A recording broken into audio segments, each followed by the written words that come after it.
Your story is not over. Look at me. The words ripped from Kellen Grayson's throat, raw and urgent, cutting through the scream of twisting metal and the acrid smell of burning rubber. He gripped the woman's shoulders through the shattered driver's side window, his knuckles scraping against jagged glass. Her eyes, a startling, piercing blue, were wide with shock, unfocused, staring at something far beyond the wreckage. You fight for whatever comes next. You fight! From the curb, a small, clear voice sliced through the chaos. You're my hero, Dad. Ren. For a fraction of a second, Kellen's focus split. His daughter stood on the sidewalk, her small hands clutching the straps of her unicorn backpack, her face a mask of terror and awe. He'd been driving her to school, the crisp new shirt he'd bought for his interview already feeling tight around his neck with nerves. They were going to be early. He'd planned it perfectly. A quick drop-off, a final review of his notes in the car, and then the interview that might finally lift them out of the endless cycle of rent-due notices and night shifts. Then, the screech of tires, the sickening crunch. A sleek, black sedan spun out and slammed into a concrete traffic barrier, its front end crumpling like a discarded piece of paper. Flames began to lick at the edges of the hood. Now, his plans were ash. The interview, the quiet moment of preparation, all of it incinerated in the heat rolling off the wreck. The woman in the driver's seat just stared blankly, a single, perfect cut bleeding a line down her temple. She wore a tailored suit, the kind of fabric that cost more than Kellen's monthly grocery bill. Please, just go, she whispered, the words barely audible. It's going to... Not without you, he grunted, pulling at the jammed door. The metal groaned but didn't budge. Smoke, thick and black, poured from under the hood. The other drivers on the road had stopped, but no one was moving closer. Phones were out, small black rectangles held up like shields, capturing the disaster from a safe distance. Kellen abandoned the door and reached back through the window. Unbuckle your belt. She didn't move. He leaned further in, the heat scorching his face, fumbling for the release buckle. It clicked free.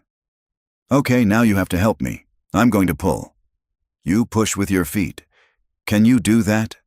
His voice, steady and commanding, seemed to finally penetrate her shock. She blinked, her gaze slowly focusing on his face. She nodded, a tiny, almost imperceptible movement. Good. On 3, he commanded, wrapping his arms around her torso, ignoring the sharp pain as a shard of glass dug into his forearm. 1, 2, 3! He heaved backward with everything he had, a lifetime of lifting, carrying, and fixing coiled into one desperate motion. She pushed, a weak but determined effort. For a heart-stopping moment, nothing happened.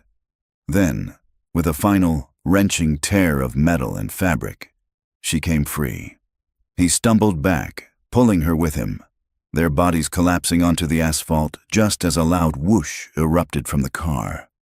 The flames surged, engulfing the cabin in a wave of orange and black. Kellen scrambled away, dragging the woman with him until they were a safe distance away. He helped her sit up, her body trembling. Sirens wailed in the distance, growing closer. Are you okay? Are you hurt anywhere else? He asked, his own breath coming in ragged gasps. She just stared at the burning car, her hand coming up to touch the cut on her temple, as if just realizing it was there. You saved me. Anyone would have, he said, though he knew it wasn't true. He'd seen the faces in the other cars, the passive observers. He glanced back at Ren, who was now being shielded by a woman who'd gotten out of her minivan. Ren's eyes were locked on him, shining with a fierce pride that made his chest ache. Paramedics swarmed the scene. They descended on the woman, wrapping her in a blanket, checking her pupils, speaking in calm, professional tones. Kellen stood up, brushing himself off. His new shirt was torn and smeared with soot. A deep gash on his arm was bleeding freely. The interview was at 9. It was 8:47. There was no way. As the paramedics guided the woman toward the ambulance, she looked back at him, her expression a mixture of confusion and gratitude. "Wait, who are you? Your uniform. Are you a firefighter?" He looked down at his ruined clothes. "Number, I'm just a guy who was passing by." Before she could ask another question, they had her in the ambulance. He watched the doors close, the sirens blare, and the vehicle pull away, disappearing into the flow of traffic. The one shot he'd had at a different life was gone, traded for a stranger's. He walked back to the curb where Wren was waiting, her face pale. She threw her arms around his waist. "You were so brave, Dad." He hugged her tight, burying his face in her hair. "You okay, kiddo?" "I was scared," she admitted in a small voice. "But I knew you'd save her." He looked down at his torn sleeve, the blood now soaking through the fabric. He'd have to get it cleaned, stitched up. The cost of it flickered through his mind, another unexpected expense on a pile of them. The missed interview felt like a phantom limb, an ache for something he'd almost had. "Come on," he said, forcing a smile. "Let's get you to school. You're going to be late." "What about your job interview?" she asked, looking up at him with worried eyes. He squeezed her shoulder, the lie tasting like ash in his mouth. "We'll reschedule." He knew he wouldn't. Jobs like that, head of maintenance at a top-tier tech firm, with benefits, with a real future, didn't come around twice. You got one shot, and his had just gone up in smoke on the side of the freeway. As they walked back to his beat-up sedan, parked a block away from the wreckage, he didn't know that the videos were already spreading. Uploaded from a dozen different angles, tagged with number sign Freeway Hero and number sign Burning Car Rescue. He didn't know that in a hospital room across the city, the woman with the piercing blue eyes was asking everyone who would listen if they'd found the man who pulled her from the fire. And he certainly didn't know that her name was Thea Caldwell, and the job he had just missed was at her company. All he knew was the familiar weight of disappointment and the small, warm hand of his daughter, holding on to his as if he were the strongest man in the world. 2 days later, the name Thea Caldwell meant nothing to Kellen Grayson. It was just a name printed on the letterhead of the overdue notices that seemed to breed on his kitchen counter. He worked for Caldwell Logistics, but only in the way a barnacle works for a whale, a tiny, insignificant organism clinging to the underside of a giant. He pushed a broom through its cavernous warehouses on the night shift, and a check with its logo appeared in his bank account every other Friday. The whale never noticed the barnacle. His apartment was quiet except for the hum of the old refrigerator and the scratching of Wren's colored pencils at the kitchen table. He sat under the single bare bulb, carefully pulling a needle and thread through the gash on his forearm. A doctor's visit was $100 he didn't have. A bottle of antiseptic and a sewing kit from the dollar store was $5. The math was simple. Brutal. "Does it hurt?" Wren asked without looking up from her drawing. "Only when I think about it," he said, tying off the last stitch with a grimace. She pushed her masterpiece across the table. It was a drawing of him, rendered in bold crayon strokes. He was wearing a cape and flying through the air, pulling a stick-figure woman from a car shaped like a red scribble of fire. "This is for your new office," she said matter-of-factly. His chest tightened. "What new office, kiddo?" "The one you're going to get. After you rescheduled your interview," she said, her faith as bright and absolute as the yellow crayon sun she'd drawn in the corner. He didn't have the heart to tell her that when he'd called to explain, the HR woman's voice had been cold and final. The position was filled. He was just a no-show, an unreliable candidate.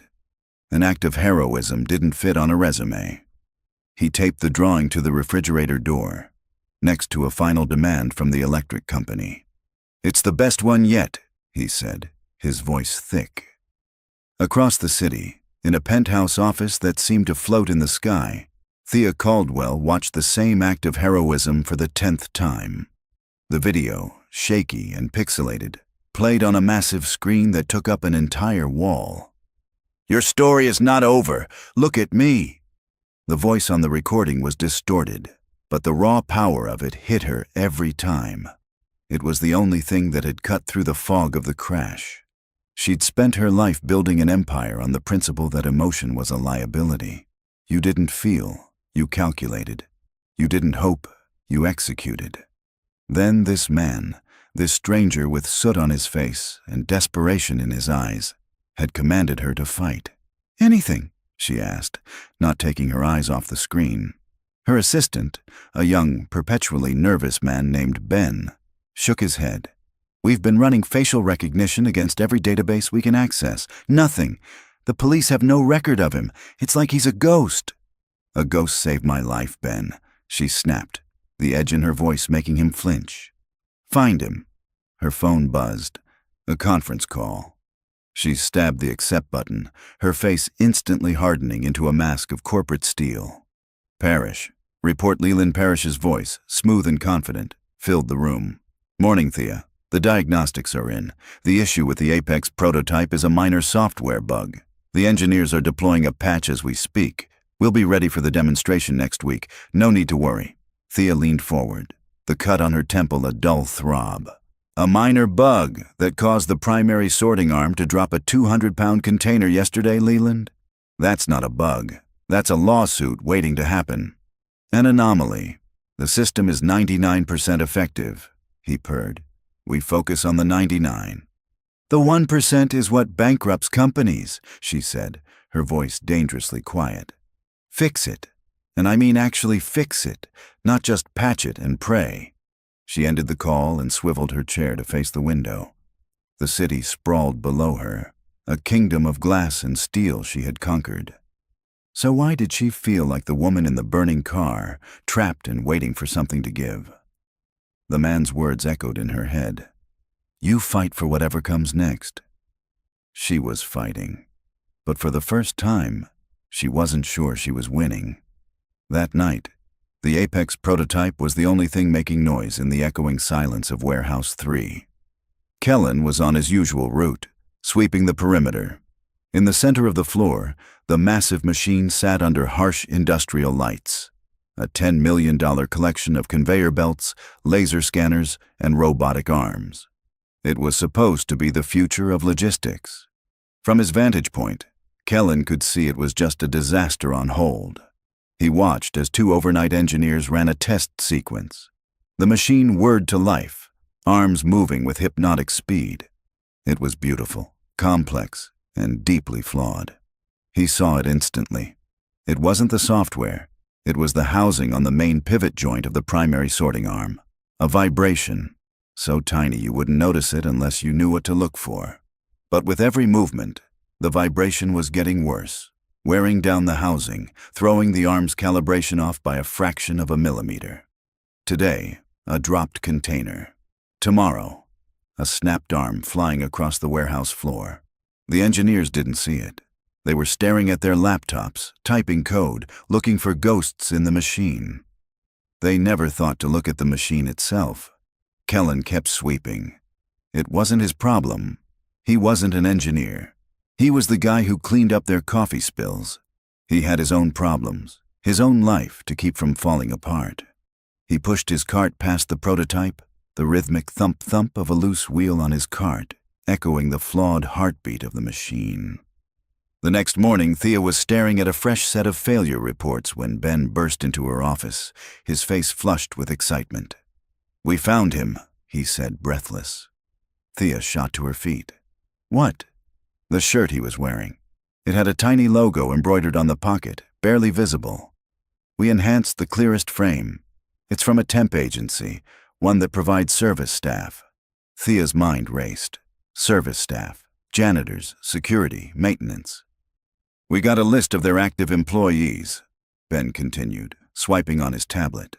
We ran it against the facial recognition data from the video. We have a 98% match. His name is Kellen Grayson. Thea felt a jolt, a current of pure, unadulterated victory. Where is he? Where does he work? Ben swallowed, his excitement suddenly tempered by nervousness. He looked at the tablet, then back at her. That's the thing, Ms. Caldwell, he said slowly. According to the agency, for the last 6 months, he's been assigned to us. For a long moment, Thea Caldwell didn't speak. She just stared at the employee file displayed on the wall screen. Name: Grayson, Kellen J. Position: janitorial services, night shift. Status: active, the man from the fire, the hero from the videos, the ghost who had occupied her every waking thought for 2 days. He worked for her, he cleaned her buildings. The sheer, impossible irony of it was staggering. It felt like a joke played by the universe at her expense. Ms. Caldwell? Ben asked, hovering by the door. Should I do something? Thea's gaze snapped from the screen to her assistant. Her mind, usually a whirlwind of calculations and strategies, was suddenly crystal clear, focused on a single objective. She had built her empire by acting decisively, by overwhelming problems with disproportionate force. This would be no different. Get the helicopter ready, she said, her voice devoid of any emotion. Ben blinked. The helicopter, ma'am. Did I stutter? She stood up, walking to the window and looking down at the city. From this height, all the streets and neighborhoods blurred into a single, abstract map. Somewhere down there, in a world she never saw, was the man who had saved her life. Find the largest, safest landing zone near this address, she pointed to the screen without looking back. A park? A schoolyard? I don't care. And have a check drawn up from my personal account. 7 figures. 7. Ben swallowed hard. Yes, ma'am, of course. I'm not sending him a thank you card, Ben, Thea said, more to herself than to him. I'm changing his life. Saturday morning sunlight streamed into Kellen's small patch of front yard. The air smelled like cut grass and exhaust fumes, the normal perfume of his neighborhood. He was crouched on the concrete steps, patiently guiding Wren's small fingers as they worked the chain back onto the sprocket of her bike. You see, he said softly, you just have to line up the teeth. Don't force it. It's greasy, she complained, wiping her hands on her jeans. Everything worth fixing is a little messy, he replied, giving the pedal a final turn. The chain caught and spun smoothly. There, good as new. She beamed at him. That 1,000-watt smile that always made the frayed edges of his world feel whole again. It was a good morning. A rare, peaceful Saturday with no leaky faucets to fix, no overtime shifts to chase. For a few hours, he could just be a dad. The sound started then, a low, distant chopping. Kellen didn't think anything of it at first. A news chopper, maybe. But the sound grew steadily louder, deeper, until it was a physical presence, a rhythmic thumping that vibrated in his chest. Wren looked up at the sky, her eyes wide. What's that? Down the street, kids stopped their games. People started emerging from their houses, shielding their eyes and staring at the sky. The sound was deafening now, a roaring pulse that drowned out every other noise. Then it appeared, descending from the clear blue sky like some predatory bird. A helicopter, sleek, black, with the familiar sharp-angled C logo of Caldwell Logistics emblazoned on its side. It wasn't heading for downtown. It was heading for them. Dad? Wren's voice was a mix of fear and wonder. Kellen pulled her close, his body instinctively shielding hers as the helicopter began its descent toward the small, patchy park at the end of their block. The rotor wash hit them like a hurricane, blasting dust and leaves in every direction, whipping his hair across his face. He held Wren tight, his heart pounding a rhythm that matched the beat of the blades. This didn't happen in his neighborhood. Machines like that belonged to the world on the other side of the freeway, the one with skylines and penthouses. The helicopter settled onto the grass with impossible grace. The roar softened to a whine. The side door slid open, and she stepped out. The woman from the fire. She wasn't wearing a blood-stained suit now. She was dressed in sharp dark trousers and a silk blouse, her hair pulled back severely, the cut on her temple covered by a discreet bandage. She looked powerful, untouchable, like she was carved from different stone than everyone else on this street. Her piercing blue eyes scanned the small crowd of bewildered neighbors until they found him. She started walking toward him, her heels sinking slightly into the soft turf of the park. The crowd parted for her as if by an invisible force. She stopped a few feet away from his front steps. "Kellen Grayson?" she asked. Her voice was exactly as he remembered, crisp, commanding. He could only nod, his throat suddenly dry. Wren peeked out from behind his legs. "It's the lady from the burning car," she whispered loudly. Thea's gaze softened for a barest fraction of a second as she looked at Wren, but her attention returned to Kellen. She extended her hand. In it was a thick, cream-colored envelope. "I believe this belongs to you," she said. "My name is Thea Caldwell. You saved my life. This is a token of my gratitude. It's enough that you and your daughter will never have to worry about anything again." The whole street was silent, watching. Kellen looked at the envelope, then back at her face. He could see the certainty in her eyes, the supreme confidence of someone who believed any problem could be solved by writing a check. He thought of the interview he'd missed, the hole in his finances, the drawing on his fridge. He thought of his daughter's proud eyes. He gently shook his head.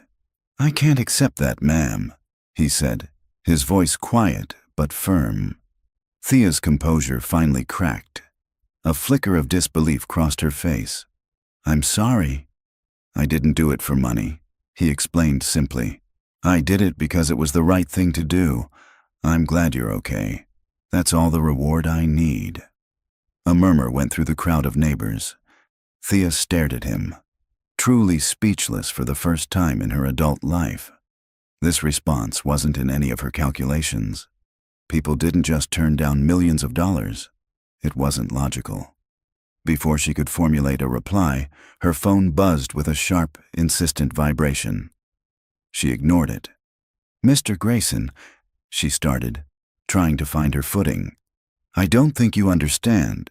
The phone buzzed again, more urgently this time. With a flash of irritation, she pulled it from her pocket and glanced at the screen. The name Leland Parrish was flashing, along with a text message in all caps. "Clients are here. Demo moved up. Happening now." Her expression shifted instantly. The shocked benefactor vanished, replaced by the ruthless CEO. The crisis she had put on hold had just crashed back into her reality.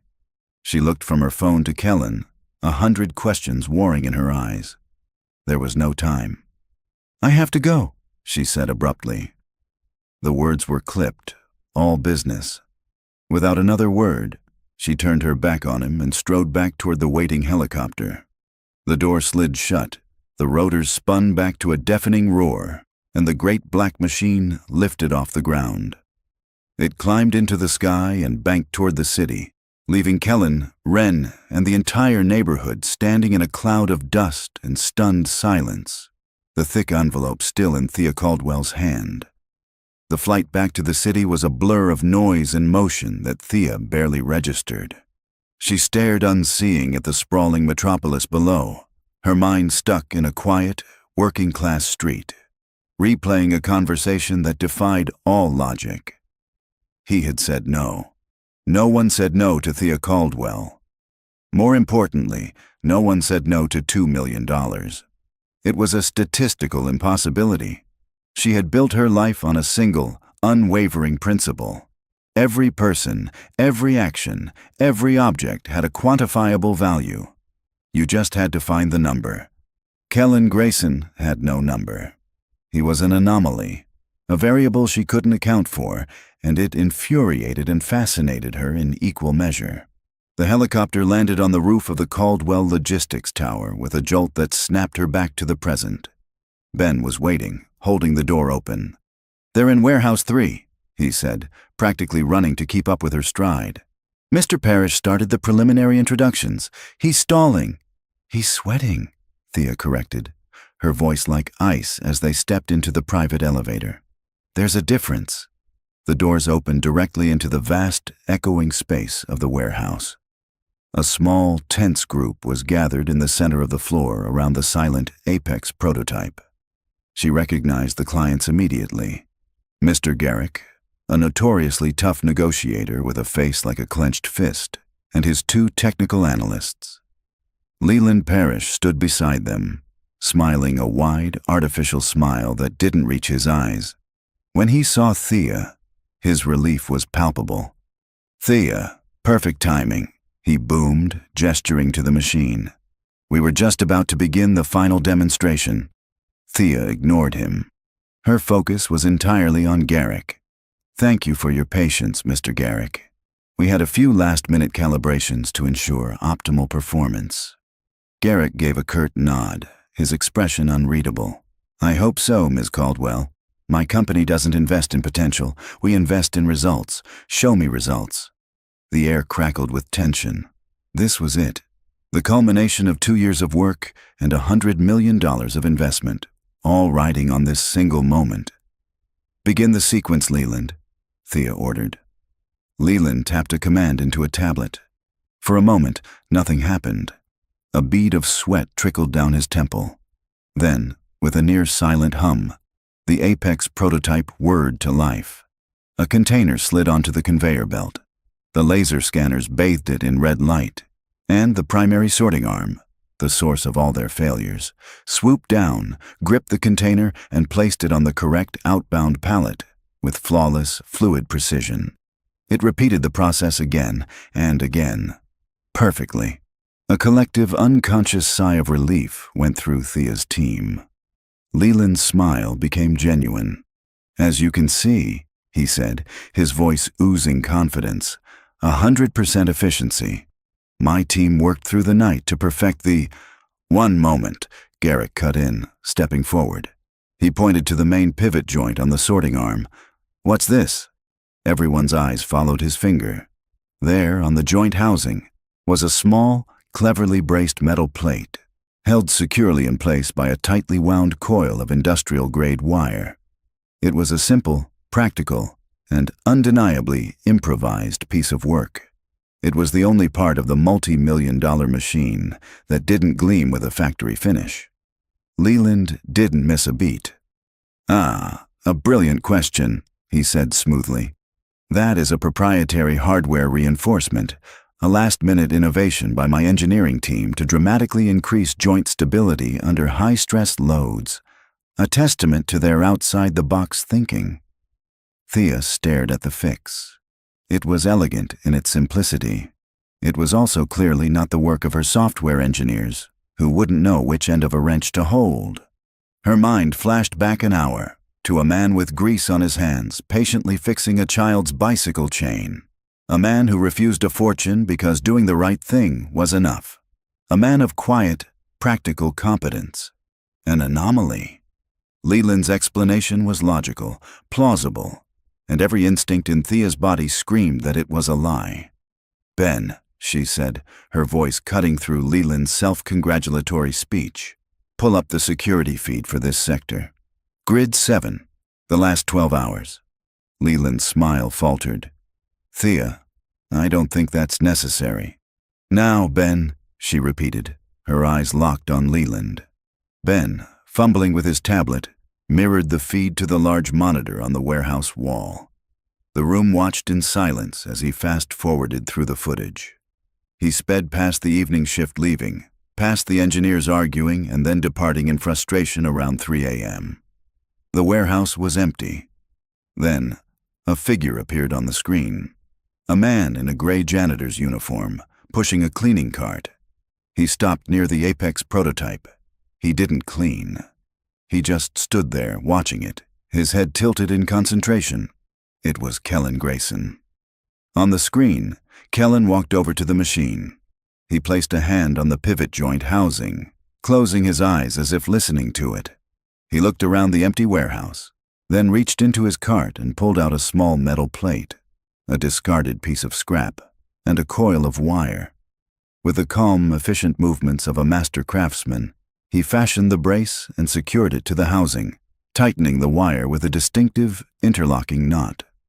He tested the arm's movement by hand, gave a small, satisfied nod, and then picked up his broom and continued his rounds, disappearing off-screen. The warehouse was utterly silent. The only sound was the faint hum of the perfectly functioning machine.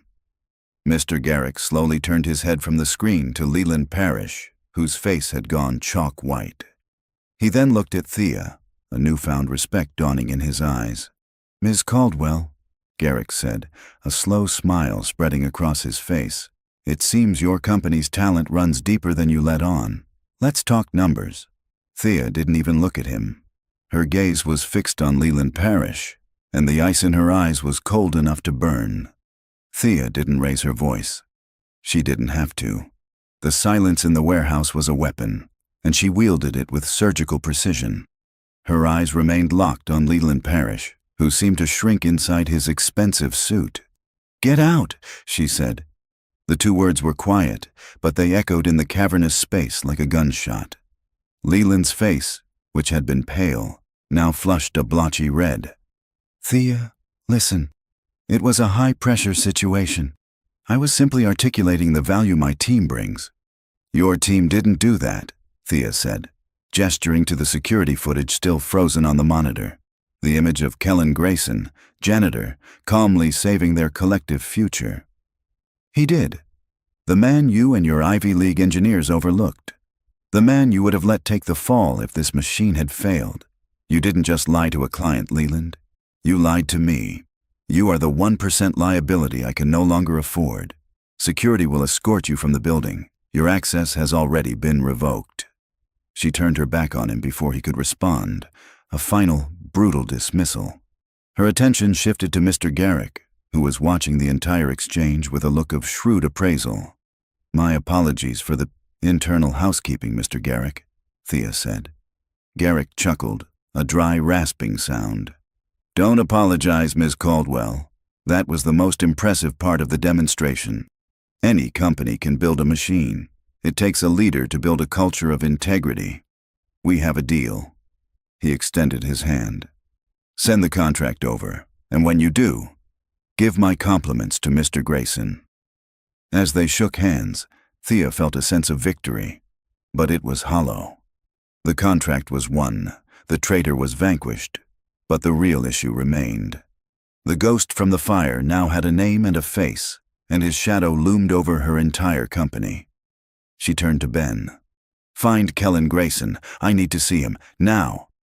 Ben looked down at his tablet, his brow furrowed. "That's a problem, Miss Caldwell. According to his file, Saturday is his scheduled day off. He's not on company property." Of course he wasn't.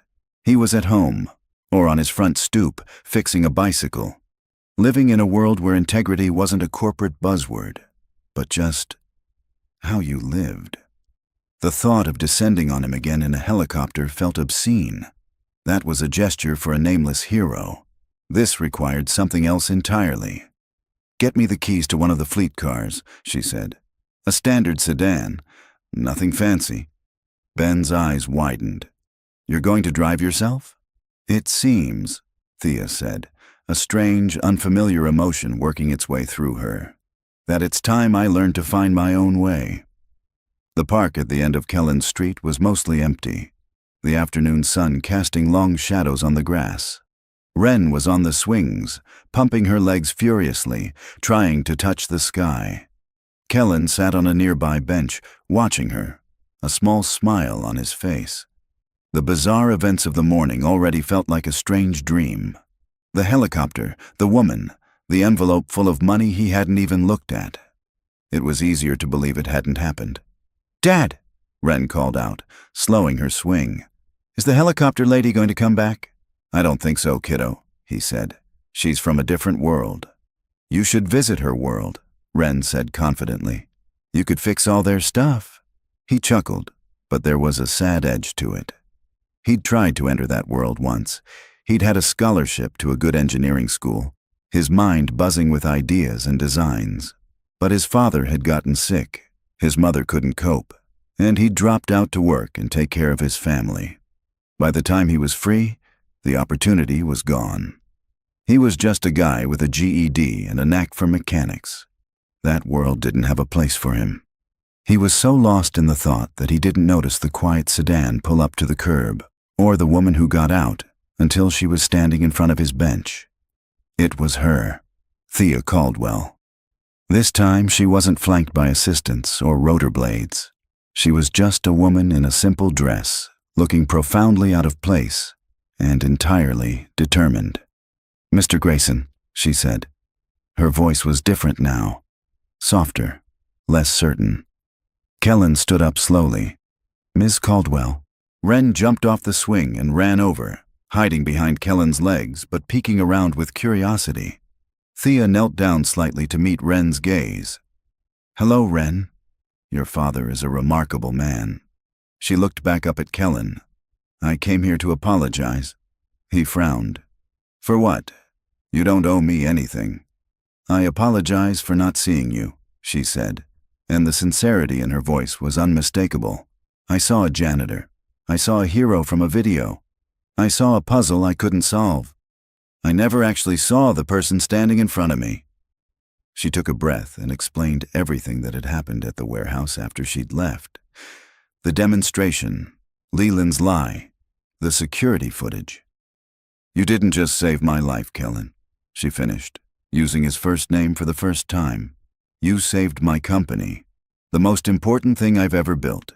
And you did it with a piece of scrap metal and a coil of wire while my $1 million engineering department was chasing ghosts."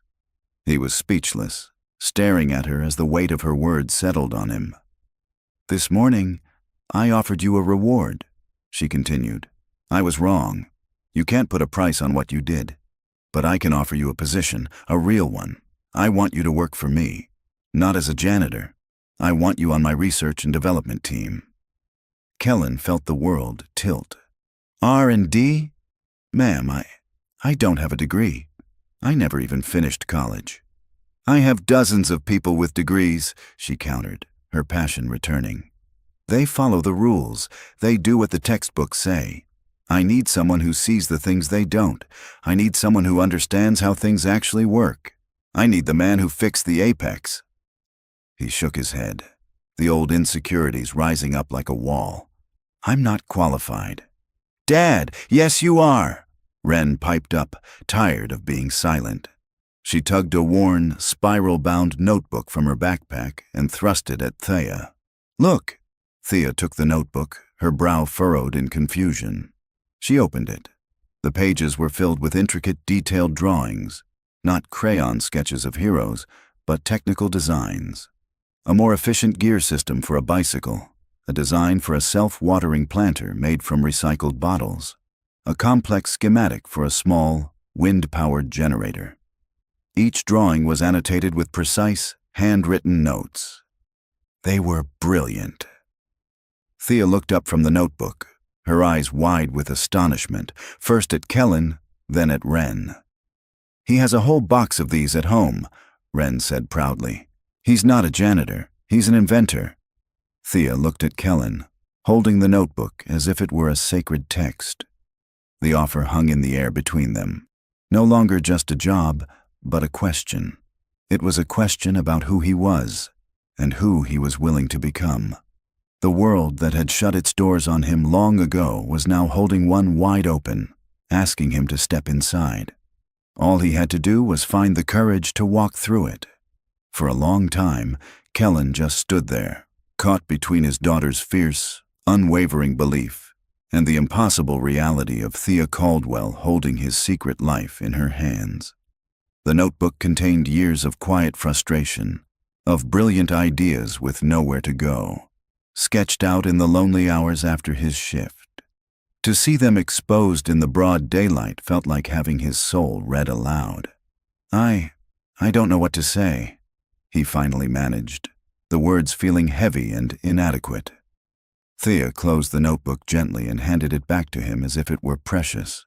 Her eyes, which had been full of surprise, were now settled into a calm, resolute certainty.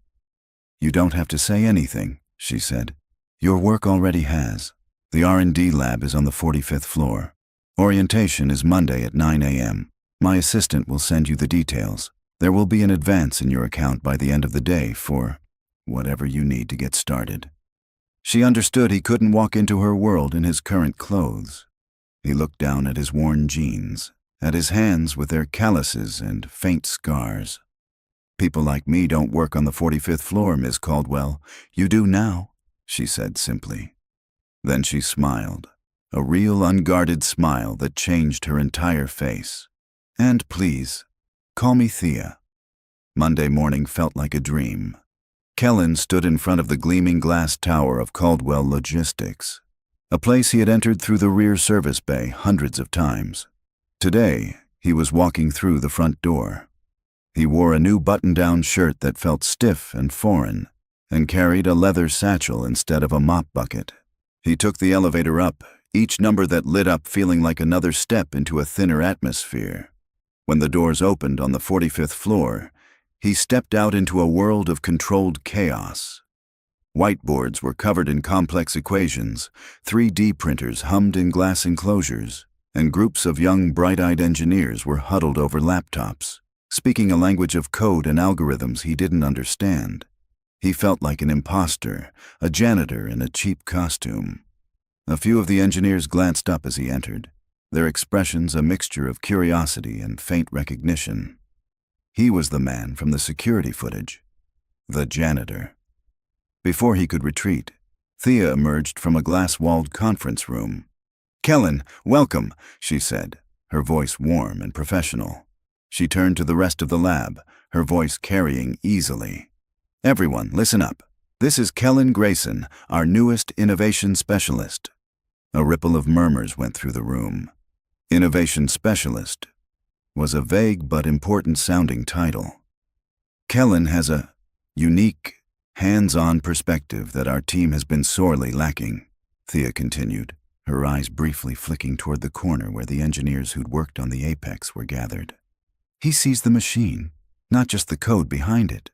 I expect you all to extend him every courtesy and resource." It was a masterful move, framing him not as a curiosity, but as a vital asset. She was giving him armor. She led him to an empty workstation near a large window overlooking the city. "This is yours," she said. "The official offer is on your new terminal. Read it over, but first—" She guided him to the center of the lab, where a small, complicated-looking drone sat on a workbench, its casing open. "This is the Sparrow," she said. "A delivery drone for dense urban environments. It's fast, agile, but it has a problem. After about 20 minutes of flight, it overheats. The thermal sensors get scrambled, and it loses navigational stability. We've tried a dozen software patches. We've redesigned the ventilation systems twice. Nothing works. My engineers think it's a processor bottleneck." She picked up a tablet showing a dizzying array of thermal imaging data and complex schematics. "Take a look. See what you see." Kellen looked at the tablet, and his heart sank. The numbers and graphs meant nothing to him. The engineers began to talk, using terms like computational fluid dynamics and heat sink efficiency. He felt a familiar wave of inadequacy wash over him. He was a fraud. He didn't belong here. He turned his attention from the tablet to the drone itself. He walked around the workbench, his eyes tracing the physical lines of the machine. He ran a hand gently over its carbon fiber shell. He peered into the open casing, at the tightly packed array of wires and circuit boards. He ignored the data and looked at the thing itself. And then he saw it. It was a small bundle of wires, wrapped tightly and secured with a plastic zip tie, right next to the primary motor. It was neat, efficient, exactly how the assembly manual instructed.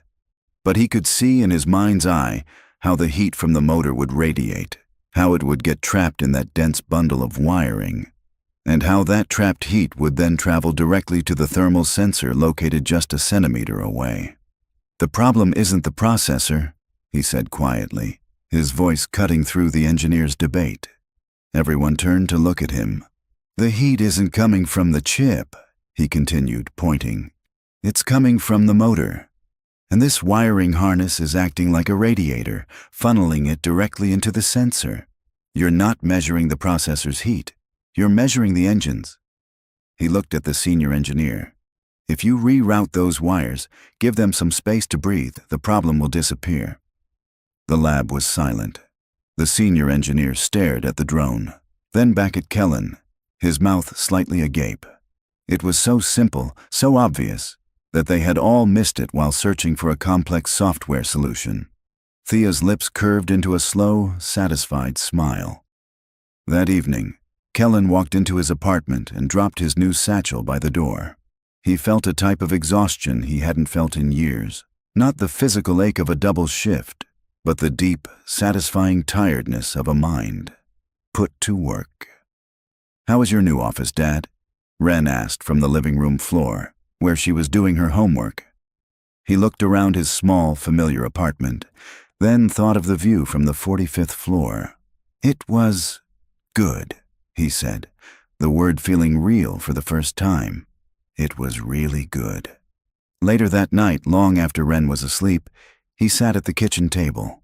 He pushed aside the stack of overdue bills and took out a brand new, empty notebook he had bought on his way home. He opened it to the first blank page. He picked up a pencil, and under the quiet hum of the refrigerator, Kellen Grayson, the inventor, began to draw. The weeks that followed were a quiet revolution. The Sparrow drone, its wires rerouted as Kellen had suggested, flew flawlessly. The overheating problem vanished. The engineering team, after a period of collective, stunned silence, began to treat him differently. The initial skepticism was replaced by a grudging respect, which slowly blossomed into genuine curiosity. They learned that Kellen had a name for the phenomenon he'd spotted. He called it thermal channeling. It wasn't a term from any textbook. It was his own. He started attending project meetings, initially just listening from the back of the room. But when a discussion about a new automated lift system got bogged down in arguments over hydraulic pressure versus magnetic levitation, Kellen would quietly sketch something on a notepad, slide it across the table and ask, "Have you thought about a counterweight system using the building's own gravitational energy?" He didn't just solve problems, he reframed them. Thea watched it all from a distance. She saw the way the other engineers would now pause before finalizing a design, glancing toward Kellen's workstation to see if he would nod or frown. He never gloated. He never once said, "I told you so." He just shared his insights with a quiet humility that was more powerful than any boast. Their own interactions changed, too. They were no longer the CEO and the janitor, or the benefactor and the project. They were colleagues. He would bring his notebooks to her office, and they would sit for hours, not as boss and employee, but as two inventors geeking out over a shared passion. She would talk about market scalability and patent law. He would talk about gear ratios and stress tolerances. She was teaching him her world, and he was reminding her of the nuts and bolts that held it together. One afternoon, as they were wrapping up a meeting, she hesitated at the door. "My company is hosting its annual family day at the Botanical Gardens this Saturday," she said, the words sounding slightly formal, as if she were testing their weight. "It's for all employees and their children. I know it's short notice, but I was hoping you and Wren would come." Kellen was surprised. He'd seen the flyers for the event, a lavish affair with catered food, pony rides, and live music. It was a day for the corporate elite to relax with their families. "Oh, I don't know," he started. "That seems more for the executive level." "You're on my executive R&D team now, Kellen," she countered gently. "Besides, I've heard a certain 10-year-old is an expert on botanical illustration. I might need a consultant." Her smile was genuine, and it disarmed him completely. "Okay," he said, a slow grin spreading across his face. "We'll be there." The Botanical Gardens on Saturday were a sea of polo shirts and sundresses. The air was filled with the sounds of polite laughter and the clinking of glasses. Kellen felt the familiar sense of being an imposter creep back in as he saw the other families, the men in their expensive casual wear, the women with their perfectly styled hair, their children in matching outfits. He and Wren, in their simple jeans and t-shirts, felt like they had wandered into the wrong party. "Wow," Wren whispered, her eyes wide as she took in the massive, bouncy castle shaped like a dragon. "This is fancier than the state fair." Before Kellen could feel too out of place, Thea appeared at their side. She had traded her power suit for a simple linen dress, and her hair was down, falling softly around her shoulders. She looked relaxed, younger. "I'm so glad you came," she said, her eyes lighting up when she saw Ren. "Ren, I have a very important mission for you. The pastry chef has created a new dessert, but he needs a professional opinion. Are you up for the task?" Ren gasped. "A professional?" "The highest," Thea said with a mock-serious expression. Ren saluted and darted off toward the dessert table, leaving Kellen and Thea standing together. "Thank you for that," he said. She was feeling a little intimidated. "So was I," Thea admitted quietly, surprising him. "I'm not good at this."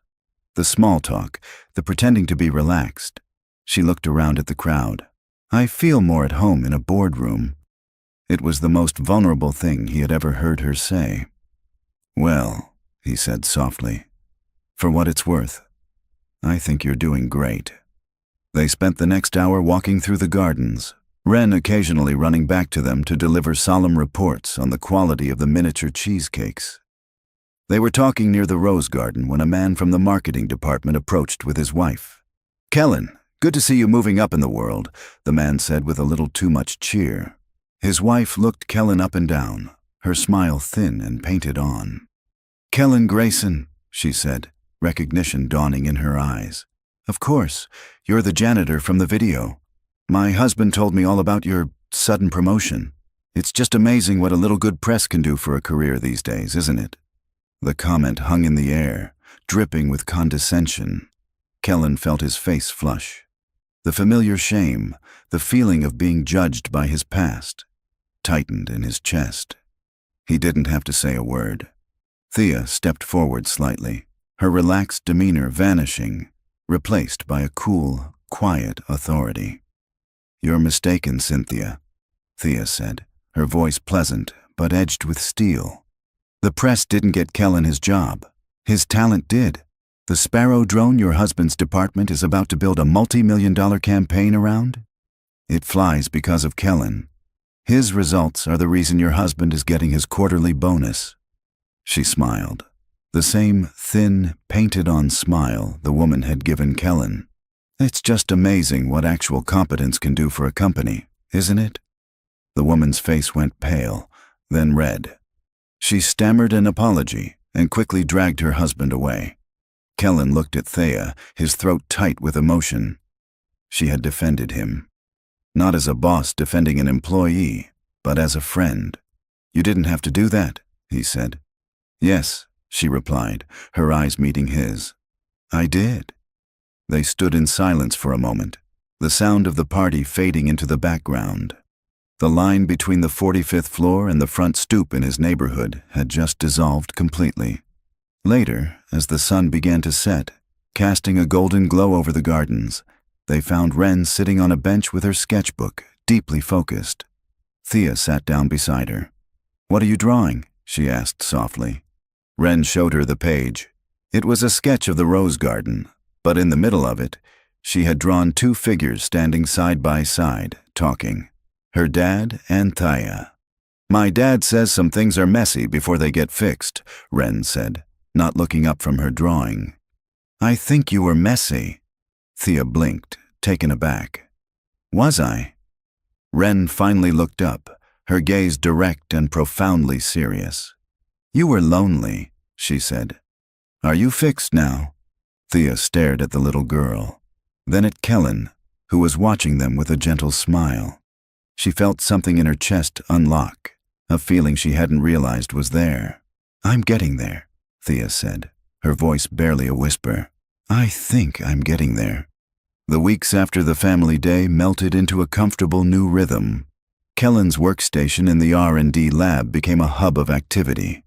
Engineers who had once dismissed him now brought him their toughest problems, not with schematics, but with the physical components, waiting for him to turn the object over in his hands and find the simple truth they had missed. He and Ren began having dinner with Thea once a week. Sometimes they would order pizza to her vast, sterile penthouse, and Ren would fill the silent, echoing space with laughter. leaving crayon drawings on the marble countertops. Other times, Thea would come to their small apartment, sitting at their wobbly kitchen table, perfectly at ease, as Kellen cooked. She was different now.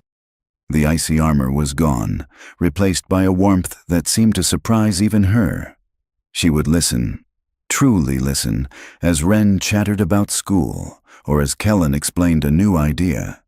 He learned about the woman behind the CEO, the lonely childhood, the immense pressure from her father to be perfect, the deep love she'd had for her late husband, a man she described as a brilliant inventor, much like Kellen himself. Their worlds hadn't just collided, they had merged.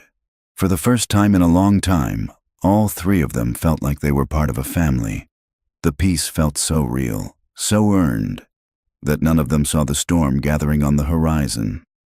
It started with a single, unsigned email that appeared in Thea's private inbox.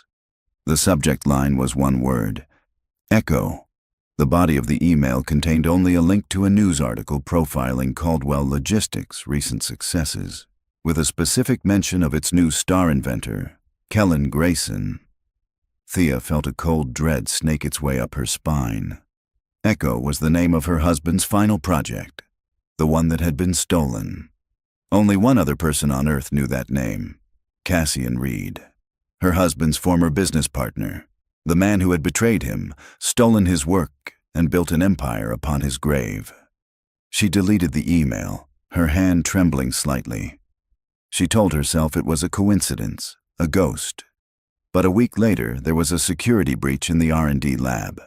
Nothing was taken, no data was copied, but the logs showed that someone had accessed the primary files for Kellen's newest project, a revolutionary gyroscopic navigation system for drones, based on one of his old notebook sketches. It was a project that promised to make all current GPS-based systems obsolete. Thea's armor began to creep back into place. She became guarded, her laughter less frequent, the old tension returning to her shoulders. Kellen noticed it immediately. The easy camaraderie in their meetings was replaced by a strained formality. She would look at him with a worry in her eyes that he didn't understand. "Is everything okay?" he asked her one afternoon, after she'd shot down one of his ideas with uncharacteristic sharpness. "Everything is fine," she'd replied, her voice clipped. "Just some market pressures. Nothing to concern yourself with." He knew she was lying. The threat escalated a few days later. Kellen came home from work to find his apartment door slightly ajar. His heart leaped into his throat as he burst inside, calling Wren's name. She was fine, safe at her after-school program. He checked the apartment. The TV was still there, the laptops, the cash he kept in a coffee jar. Nothing of value had been taken. He was about to call the police when he noticed it. The new notebook, the one he'd been filling with his work for Caldwell Logistics, was gone from the kitchen table. In its place was a single, perfect black feather. It was Cassian Reed's calling card, a symbol he used in his own company's branding. It was a message. That night, Kellen drove to Thea's penthouse. He bypassed the front desk and took the private elevator, his mind racing. When she opened the door, she saw the look on his face and the black feather in his hand, and her carefully constructed walls crumbled. "He knows," Kellen said, his voice low and dangerous. "Who is he, Thea? And what does he want with me?" She led him inside, her face pale. She finally told him everything. About her late husband, Liam, another gentle genius. About his partner, Cassian Reed, a man with limitless ambition and no conscience.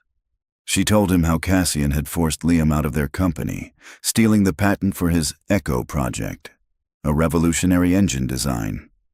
6 months later, Liam was dead from what the police ruled a heart attack, and Cassian's company, built on that stolen engine, had become a global powerhouse. "I've been fighting him for years," she said, her voice choked with grief and rage. "In the courts, in the press, but he's always a step ahead. He's untouchable." She looked at the feather in Kellen's hand. "Now he's heard about you. He must see your work, your talent, as a threat to the lie he's built his life on. He thinks you're the new Liam. Kellen stared at her, the pieces finally clicking into place. Thea's guardedness, the security breach, the stolen notebook. It wasn't just a job anymore. He and Ren had stumbled into the middle of a war they didn't know existed. Thea's past hadn't just caught up with her, it had reached out and wrapped its hands around his future.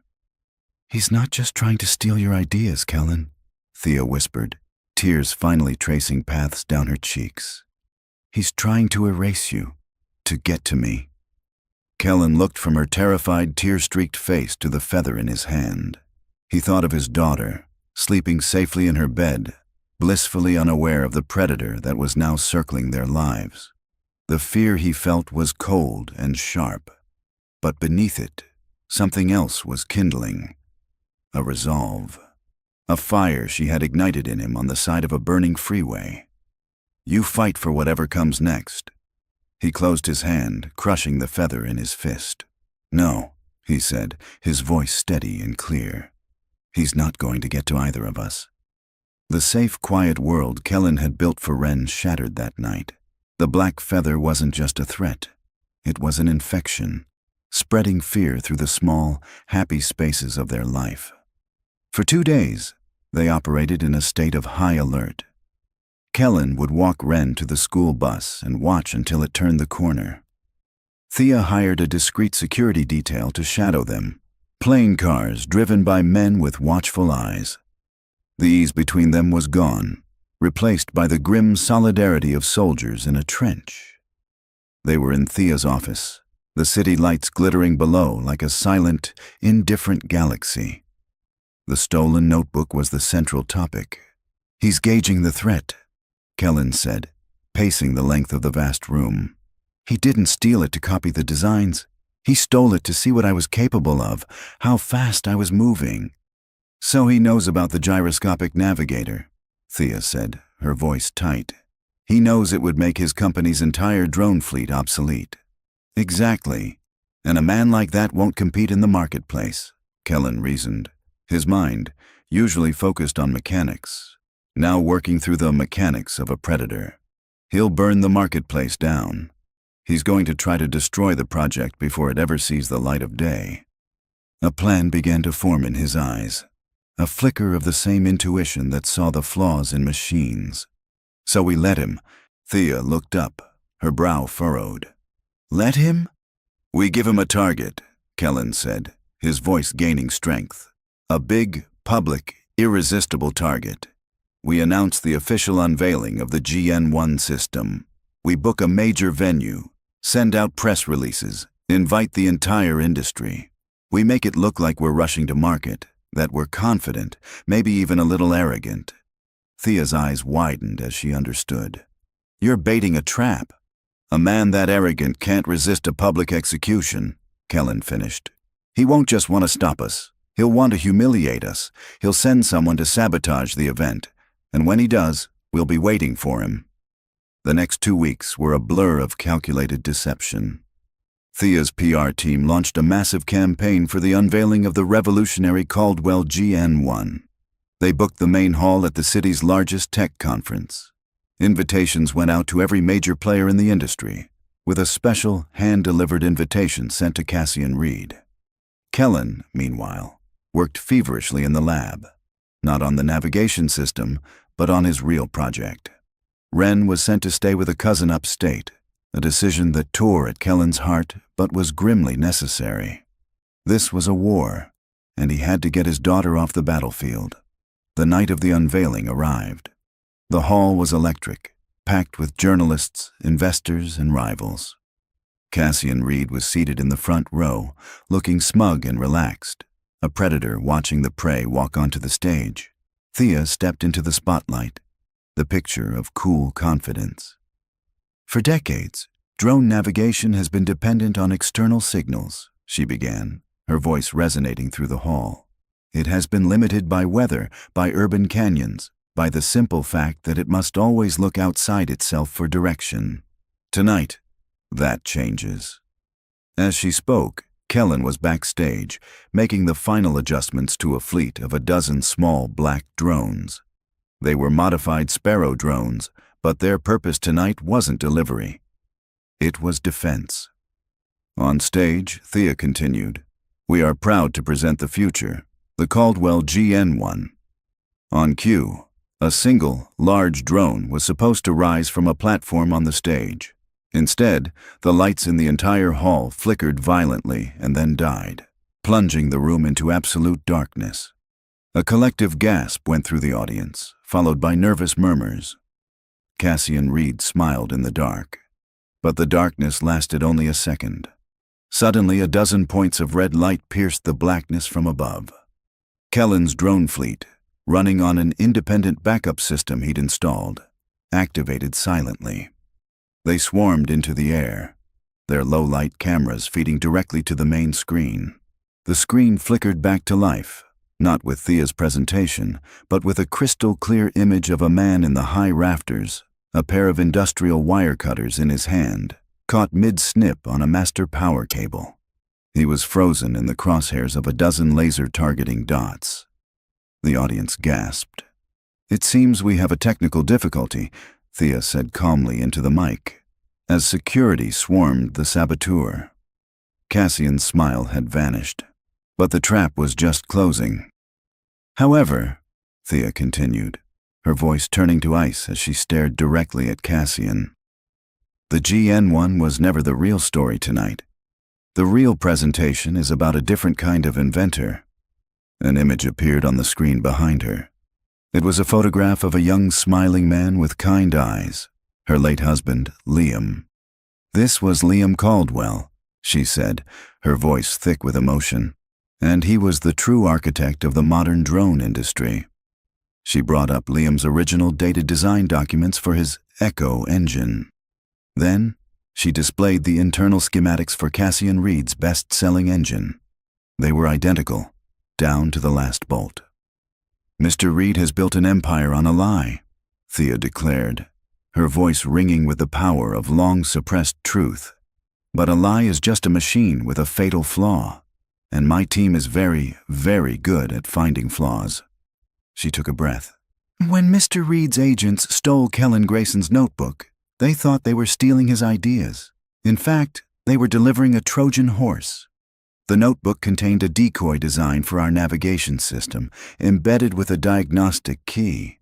We knew Mr. Reed's team would be arrogant enough to try and hack our servers to verify the decoy designs. When they did, our key activated. It didn't steal from them. It simply searched for a ghost." On the screen, a file appeared. A single encrypted project file from deep within Cassian Reed's private servers. The file name was Echo, and the creation date was from 8 years ago, proving he had possessed Liam's work long before he claimed to have invented it himself. It was over. The proof was absolute, undeniable, broadcast to the entire world. Cassian Reed sat frozen in his chair, his face a mask of disbelief as police officers began moving toward his row. The ghost he had buried had returned and was now burying him. 3 months later, the 45th floor was quiet. The setting sun painted the sky in shades of orange and violet. Thea, Kellen, and Wren stood by the large window, looking out at the city. The peace was no longer a temporary ceasefire. It was a permanent state of being. Cassian Reed was facing a mountain of federal charges, his company collapsing under the weight of the scandal. Thea had finally won justice for Liam. She had renamed the R&D department. A new silver plaque by the entrance read, "The Caldwell and Grayson Innovation Center." "It has a nice ring to it," Kellen said, sipping his coffee. Thea smiled, a real easy smile that reached her eyes. "It does. Liam would have liked you." Wren, sitting on the floor, held up her sketchbook. She had drawn the 3 of them, not as stick figures, but with surprising detail, standing together by the window. Underneath, she had written, "The Fixers." Kellen knelt down and hugged her. He looked at Thea over his daughter's head, his heart full. He had lost a job interview and found a life. He had faced down a monster and found his own strength. "What are you thinking about?" Thea asked softly. Kellen pulled out his own notebook, the new one, and flipped to a blank page. He sketched a few quick lines: a house with a small yard, a workshop out back, a swing set. "I'm thinking about what comes next," he said, looking at her, his eyes full of a future he was no longer afraid to invent. And together they watched the city lights blink on, one by one, like a galaxy of brand new stars. Okay, let's all just take a breath after that one. It's amazing how a story can completely change the feeling in a room, isn't it? It has a weight and a life of its own. Here's a thought. If this story made you think of someone, what's one single word you would use to describe its core message to them? I'd love to see the words that show up in the comments. You know, every like and subscribe acts like a ripple. It starts with you, and it spreads outward, carrying the feeling of this story to people we'll never even meet. You become part of that ripple. Thank you for being the one to start the wave, for listening, and for being here. Now go out there and make some good ripples of your own.